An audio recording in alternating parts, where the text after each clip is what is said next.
I'm Dennis Lott, the 2009 Aero Back on the Road winner. You know, for the last 7 years, we've been dealing with the FMCSA on the hours of service change. Prior to 2004, it was pretty simple. We drove 10 hours and you took an 8-hour break. You could break up your days. For team drivers, it was 4 on, 4 off. Now all that has changed since 2004, and we're again waiting for new changes that were supposed to be out on October 28th, but it's been postponed to November 28th. And these hours, there's been a lot of negative from drivers, but there's also been a lot of positive. And it just depends on what your operation is.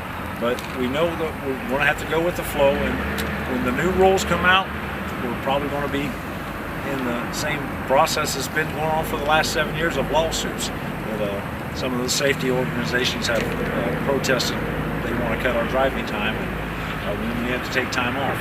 So remember, your CSA score is important to you now, because not only do you get points, but your company gets points, and those are on your record for the next 3 years, your company for 2 years. And the more points you get, it costs you your job and your livelihood for several years before you can get back on the road.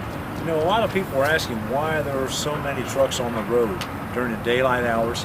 It's because once your clock starts with these new rules, you've got 14 hours to get that 11 hours of driving time in. So if you're hung up at a shipper for several hours, that cuts away on your driving time. So you really got to plan ahead and try to get in, get the load loaded, and get down the road, get your driving in, because as the day goes, later in the day, it's hard to get into a truck stop to get the parking. And for the team drivers, you know that for that 11 hours, one driver's got to be in the bunk. It's not like the old days where you drove for 4 hours, you slept for 4 hours, and you could switch out. But hopefully when they do change the hours of service, that comes back into play for you guys to where it's not so hard on you as a team driver having to stay in that driver's seat for 11 hours to get that driving time.